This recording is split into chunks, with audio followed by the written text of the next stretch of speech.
Assalamualaikum warahmatullahi wabarakatuh. Selamat siang anak-anak. Apa kabar semuanya? Alhamdulillah sehat selalu ya. Baiklah, kita akan mulai pembelajaran bahasa Indonesia yaitu dengan bab yang kedua, yaitu tentang teks sejarah pribadi. Kelas 12 ya, teks sejarah pribadi. Silahkan, apa itu teks sejarah pribadi, Nani? Iya, tepat sekali. Benar salah menurut Siti? Iya, benar sekali. Jadi teks sejarah pribadi adalah teks yang menjelaskan peristiwa atau kejadian fakta dari kecil sehingga sampai sekarang. Itulah yang disebut teks sejarah pribadi. Kita lanjutkan, apa perbedaan antara teks sejarah pribadi dengan biografi? Ada yang tahu? Iya, Ahmad? Iya, tepat sekali. Perbedaan teks sejarah pribadi dengan biografi. Kalau sejarah pribadi ditulisnya oleh orang yang mengalami kejadian tersebut. Sedangkan biografi itu ditulis oleh orang lain, biasanya pada saat yang bersangkutan telah tiada, atau para pahlawan. Biografi seseorang, riwayat hidup seseorang. Kalau teks sejarah pribadi ditulisnya oleh orang yang mengalaminya atau disebut juga autobiografi. Iya, tepat sekali. Bagus. Kita struktur teks eksplanasi. Baik, kita struktur teks sejarah pribadi. Struktur teks sejarah pribadi ada 3. 1. Orientasi. 2. Urutan peristiwa. 3. Reorientasi.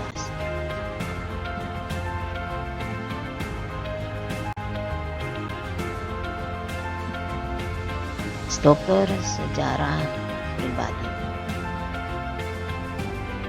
Struktur teks sejarah ada 3. 1. Orientasi. 2. Urutan kejadian. 3. Reorientasi. Kalau orientasi menceritakan peristiwa sejarah menurut urutan kejadian dari awal hingga akhir cerita secara rinci. Komentar pribadi dari si penulis itu sendiri mengenai kejadian yang dialaminya. Yang kedua, urutan kejadian. Jadi isinya, inti dari peristiwa itu, sebagai urutan kejadian, urutan peristiwa dari awal sampai akhir. Itu urutannya. Urutan kejadian, urutan peristiwa dari awal sampai akhir. Sedangkan yang ketiga adalah reorientasi, berupa kesimpulan, saran mengenai apa yang telah disampaikan sebelumnya. Itulah struktur teks cerita sejarah pribadi. Jadi struktur sejarah pribadi strukturnya ada 3, orientasi, urutan peristiwa, dan reorientasi. Kalau orientasi ya pengenalan, menceritakan peristiwa sejarah menurut urutan kejadian dari awal sampai akhir. Yang kedua, urutan kejadian, proses terjadinya peristiwa itu terjadi bagaimana dan mengapa sampai ini urutannya.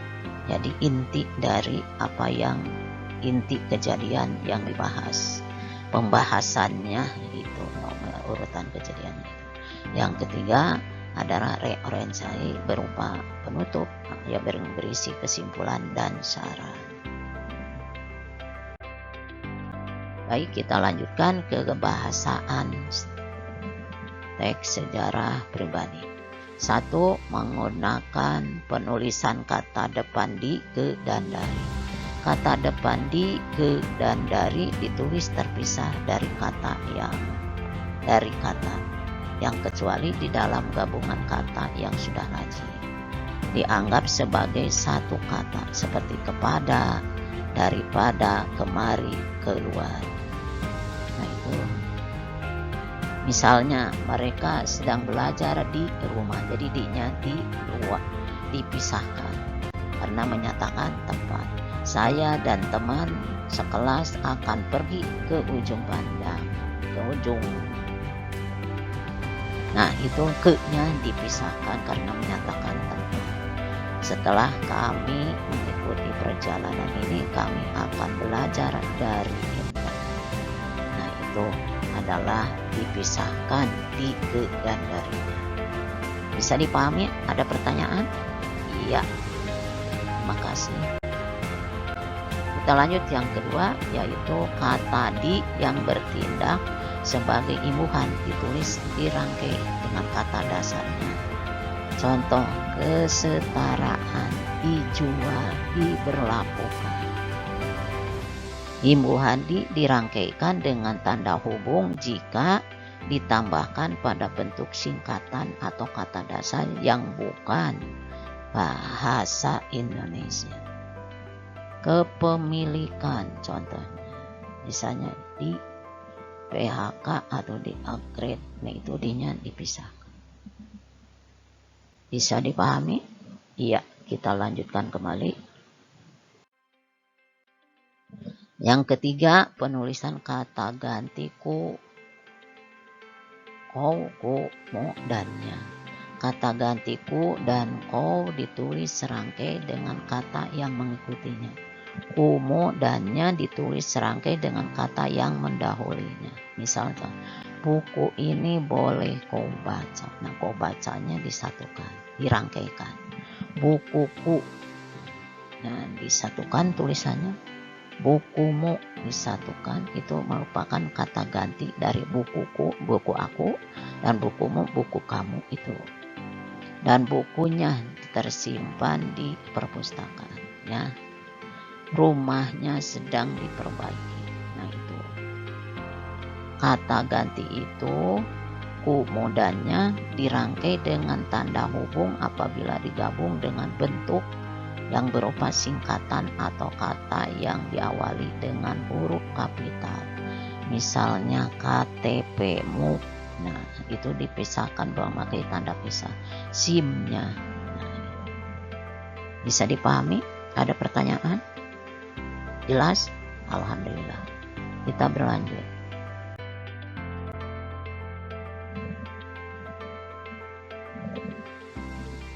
Mengumpulkan step kedua, yaitu mengumpulkan cerita-cerita mengenai sejarah tersebut. Anda dapat menggunakan dokumentasi berupa foto atau jejak atau digital. Step 2, menyusun kerangka. Kemudian ini adalah langkah-langkah. Langkah-langkah mengumpulkan teks sejarah. Satu, mengumpulkan cerita-cerita mengenai sejarah tersebut. Anda dapat menggunakan dokumentasi berupa foto atau jejak digital. Bertanya atau menggali informasi mengenai suatu peristiwa sejarah. Pencarian informasi ini berfungsi untuk menemukan bukti-bukti sejarah berupa fakta. Langkah ketiga, membuat urutan peristiwa dalam cerita sejarah. Urutan ini membantu Anda memahami cerita sejarah yang terjadi. Yang keempat, menyusun kerangka, kemudian mengembangkan kerangka menjadi cerita sejarah. Inilah langkah-langkah menyusun teks sejarah pribadi. Jadi langkah-langkah sejarah teks pribadi. Langkah satu, menentukan step satu, menentukan tema.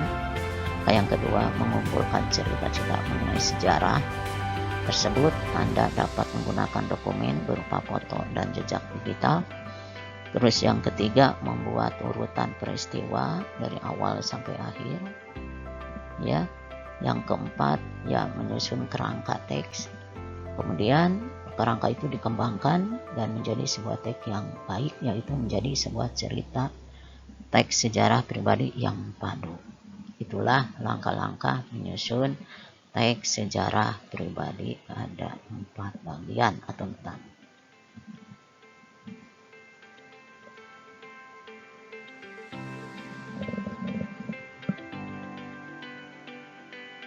Ya, langkah-langkah itu ya. langkah-langkah menulis cerita sejarah pribadi. Yang pertama tadi sudah dikatakan, step ke-1 yaitu bertanya atau menggali informasi mengenai suatu peristiwa sejarah. Pencarian informasi ini berfungsi untuk mengumpulkan bukti-bukti sejarah berupa pribadi.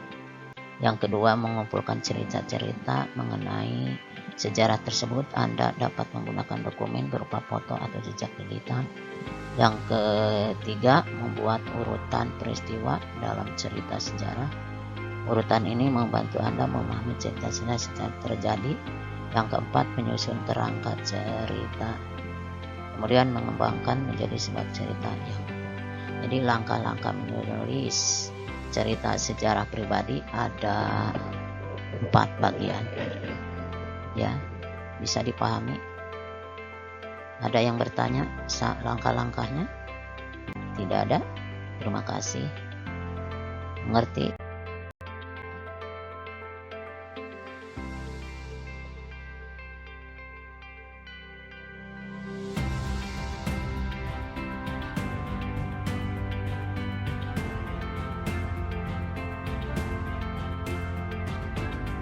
Menyusun kerangka teks sejarah pribadi. Menyusun kerangka teks sejarah masa kecil, masa remaja, dan masa dewasa. Ada orientasi, ada urutan peristiwa, dan ada reorientasi. Jadi menyusun kerangka teks sejarah pribadi sejak masa kecil sampai dewasa. Orientasi mulai pengenalan peristiwa, urutan peristiwa, kejadian peristiwanya bagaimana intinya. Yang ketiga, sebagai penutup pula karena menyusun kerangka teks sejarah pribadi. Ada pertanyaan? Alhamdulillah semuanya. Alhamdulillah. Membuat sejarah pribadi sendiri. Nah, ini adalah perintah. Silakan bagaimana membuat sejarah pribadi sendiri. 1, cara membuatnya, carilah dokumen-dokumen yang penting. Yang kedua, mewawancarai orang-orang. Ketiga, kaji kembali dokumen Anda. Terus mulai menulis, terus memutuskan bagaimana Anda akan menyusun sejarah pribadi dan disunting ceritanya. Itulah membuat sejarah pribadi. Pahami ya? Mengerti belum? Iya, terima kasih. Ya, pada hari ini karena waktu sudah habis, dicukupkan sekian. Terima kasih, selamat berjumpa lagi minggu depan. Wassalamualaikum warahmatullahi wabarakatuh.